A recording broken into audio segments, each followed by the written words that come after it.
Good morning, YouTube. I just wanted this morning to do a short video on genre because it's really the first thing that we start with really on the GCSE course and the A-level course. So year 12, you've done a fair bit on genre. Year 13, I've done a fair bit on genre with me. But year 11, looking to do the A-level course, you might not really have spent much time thinking about genre or considering genre. So I just wanted to spend a few minutes this morning doing that with you. And then I'm going to sort of set you off on a small investigation task to have a go at in your own time, asking you to listen to some music and to watch a film perhaps, or a few from a different genre that you haven't perhaps considered before. So genre loosely is a way of categorizing different art forms, and different genres have different conventions. So they have different things in them, different parts to them that make them belong to that particular genre. So if I start with music and I start with CD covers, if you were walking around a records shop or HMV or somewhere and you walked over to a particular area that was dedicated to a particular genre, you would see album covers that typically belong to that genre, and your brain picks out those conventions in a split second and allows you to work out what genre the music belongs to, and then whether you would like it or not based on your preconceived notions of that genre. For example, I've always been a big fan of punk rock music and metal music, heavy rock music, but that's not to say I'm not interested in other things. So for example, a classic punk album like this, Bad Brains, is clearly a punk album because of its kind of DIY aesthetic. It's brash and sort of almost violent design, with its color scheme that's also synonymous with a reggae genre. So actually it's a punk album, but it's also got a reggae kind of subtext to it. So you can see the hybridity there. It's part punk, part reggae, and that's instantly recognizable from the front cover. Another example would be an album cover like Off, Wasted Years. So it's quite hard, it's quite aggressive, it's quite sort of masculine perhaps, and black and white, which is also an indicator of a kind of hard punk album. Other metal albums, really, something like this, one of my favourite albums of all time, Queens of the Stone Age, Songs for the Deaf. The use of sort of blood red and black and white is also a convention of rock or metal albums. You've got the members of the band here and the titles of the tracks on the back. Now, if you weren't familiar with Queens of the Stone Age and you walked into a record shop, you could more or less work out that was a heavy rock or metal album based on its aesthetic, based on this kind of prong, this satanic kind of fork on the front. And your brain does all these associations very, very quickly and automatically. Same again with hip hop. I'm also a big fan of hip hop. So something like this classic hip hop album, Mobb Deep, the infamous. Most hip hop albums have the image of the artist on the front. I think partly because of its poetic nature, because it's almost a form of poetry. You sort of associate the artist and their identity with the music. So this is very unlikely to be a rock album. Also, what they're wearing kind of has connotations of hip hop and that culture, the whole hip hop culture. So again, you can work out very quickly that's clearly a hip hop album. Same again with this one that I'm sure a lot of you will recognize. Again, image of the artist, what he's wearing and where he is. The setting is pretty typical of a hip hop album. But again, the red lettering, the red name, and his facial expression suggests that the themes are quite dark and quite sinister. It's not particularly a light-hearted album. So I think there's the rear cover. So again, your brain works out very quickly what that is and whether you would like it or not based on what you've liked before. Another more modern album, hip-hop album, Marlowe, from I think, when was this made? Either last year or the year before. Great hip-hop album. If you like your hip-hop, look into that. Marlowe, superb. But again, image of the artist, sort of this design on the front that makes it a bit more ambiguous. You're not quite sure what the music's going to be like, but you know it's hip hop just from its name and from its design. Another great one. So moving on to film. Some films are quite typically one genre. Something like Fish Tank. We've looked at GCSE because it's a social realism film, and it's quite typically a social realism film. Image of a kind of vulnerable outsider type character, young girl. Michael Fassbender you might recognise from his role as Macbeth in the film that you may have seen. So clearly a relationship between the three of them on the front cover. You can tell that by the artwork.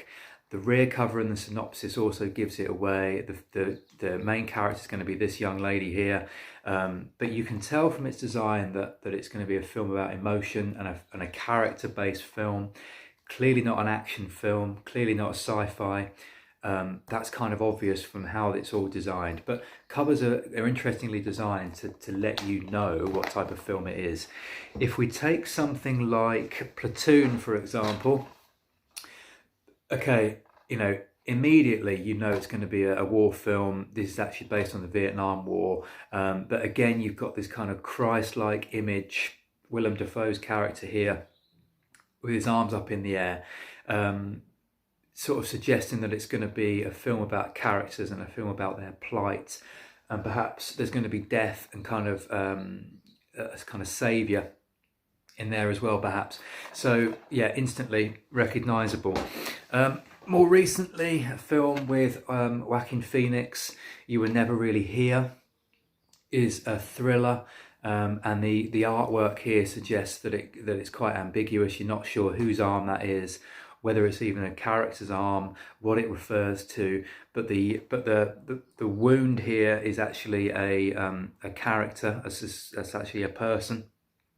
And you've got the blood running down the hand from that wound, suggests that this character might have blood on their hands. It might be a feeling of guilt. There might be some murder involved. And the dark colours, white, black and red, again, similar to your Queens of the Stone Age album cover, same album, same colour scheme, sorry, would suggest dark themes, possibly murder, and it's also going to be quite gruesome, which it is, but then again, great film. So that's how our brains work. There you go, there's a sci-fi, Under the Skin, Scarlett Johansson. Part sci-fi, part film noir, very kind of difficult to work out, very dark in its lighting. So your brain works out all these associations, and over a period of years you'll work out what you like and what you don't like. Personally, I'm drawn to films that are quite ambiguous and you can't quite work out what they might be. And for me, that's the interesting part about genre. So if you think of something like Aronofsky's The Wrestler, I've never been particularly a wrestling fan, but this is one of my favourite films. It's a film about a chap played by Mickey Rourke, who's kind of at the end of his wrestling career. And it's a film following his life and his relationship with his daughter, estranged daughter. And the scenes of wrestling are nasty. They're not as glamorous as a typical kind of wrestling bout that you might see on American TV. This is very real, very hard hitting, and it shows the tragic side of a wrestler's life. And so it's really a social realism drama dressed up partly as an action film. You might be fooled to think that was some sort of action film, and you might pick it up and think, well, I'm not into wrestling, I won't be interested. Actually a very, very in-depth character study, superb.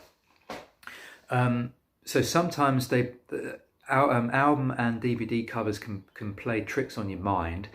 It also forces you to almost categorize yourself as someone who likes certain films. And that's something that I'm always keen to break. So, for example, I was never a particular fan of Western films as a child or as a teenager, until I saw a series of Westerns that made me really change my mind. So I've got my A-level media studies teacher, Mr. Workman, to thank for introducing me to John Ford Westerns. Like I said, I wasn't a Western fan before, but I watched this as part of my A-level media studies course, The Searchers, and it totally changed my mind on what a Western was all about. This was very dark, and it has some really quite skeptical and cynical themes. And I thought, wow, this is like no other Western I've ever seen. And it totally changed my mind about the Western genre, and it totally changed my mind about how unpredictable it could be. Same again, John Ford original True Grit. This is the Coen brothers remake of True Grit. Another superb Western, which sort of warps or morphs what you would expect from a Western movie. Difficult, complex characters, some dark comedy, which you would expect from a Coen brothers film, but again, superb Western. Another one, this is probably my favourite film of all time. I think some of my A-level students have asked me recently what my favourite film was, and I tend to go to this. No Country for Old Men, another Coen brothers film from a few years ago. Part Western, part film noir, part horror, part thriller. Does some very interesting things with genre, but that is a superb movie. Chilling. You know, you don't want to watch it on your own late at night, but it's a great film. It used to be perhaps that I met someone and they would say, oh, I'm really into rom-coms or I like romantic comedy films. And that was never really something I enjoyed. But I would always urge you to keep an open mind, because there's always going to be something that bucks the trend. So this absolute classic from 1959, Some Like It Hot, Jack Lemmon, Marilyn Monroe and Tony Curtis, probably could be considered a romance comedy film. Romance is at the centre, comedy is certainly at the centre, but it's not your typical rom-com. It's not Bridget Jones's Diary. This is something very, very clever and very, very funny. I'm not putting Bridget Jones down, of course, but it's not what you would expect from a rom-com. Other great films that do interesting things with genre, something like Chinatown with Jack Nicholson, part film noir, part kind of thriller, detective film. Very, very clever in that it merges and hybridizes a series of genres. It merges loads of your associations with different genres. Very, very clever indeed. And then something a British director does, Ben Wheatley, and he takes comedy and he takes horror and he takes thriller really and merges them all to produce a body of work that is very disturbing, chilling, and very funny at the same time. Some of the scenes in Sightseers, some of the funniest scenes in Sightseers are the murder scenes. And that's quite interesting to think about, because he does some very, very interesting things with our associations of what a comedy is. And he makes us really reassess what we're laughing at and why we're laughing. So Ben Wheatley's films are an interesting one to look into if you've got some time on your hands.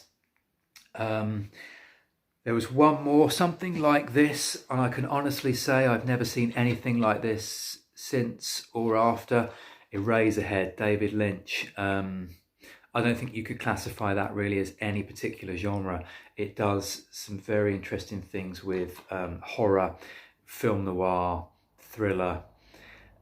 I wouldn't even know really how to classify that. That's an 18, but again, very interesting film, very haunting film. So the purpose of this video really is to make you think about how certain films or certain music types fit certain genres, and how over time the repetition of those genres has become a little bit worn out and a bit cliched, to the point where a lot of modernist and postmodernist work will blend different genres that you wouldn't necessarily associate going together. Something like the film Get Out blends horror with political satire, with romance. And you're seeing a lot more of this in recent years, where filmmakers will merge different genres to come up with something new. And that really is a postmodern technique, where you're merging different things, different conventions over time, to make you reassess what you thought was correct, what you thought was conventional, to actually form a new genre of art that you find really interesting and really compelling. So really my task for you this week is to find something that you think would be a pure example of that genre, So a pure sci-fi film like Star Wars or something similar. Try and find something in its purest form, or a pure horror film. And then try and find something that's very difficult to classify, something that you think, wow, that is a hybridization of horror and comedy, or sci-fi and western. Might sound harebrained, but they are out there. You can find them. So go exploring, go investigating, and try and watch something that you thought you wouldn't like, but you actually do. Force yourself out of your comfort zone. If you don't like romantic comedies, find a romance comedy that you do like, because there will be one there, and there will be one that does it better than anything else. If you don't like westerns, try and watch one. Try and find one that you think, actually, I'm really hooked into that, because it was my teachers that introduced me to things that I thought I wouldn't like, and actually ended up becoming some of my favorite films. So go out there, find something that you wouldn't necessarily or normally have seen or be interested in, and comment on the video below. Tell me what you've watched. Tell me how it's changed your associations and your assumptions of that genre. Tell me why you liked it. Tell me why you didn't.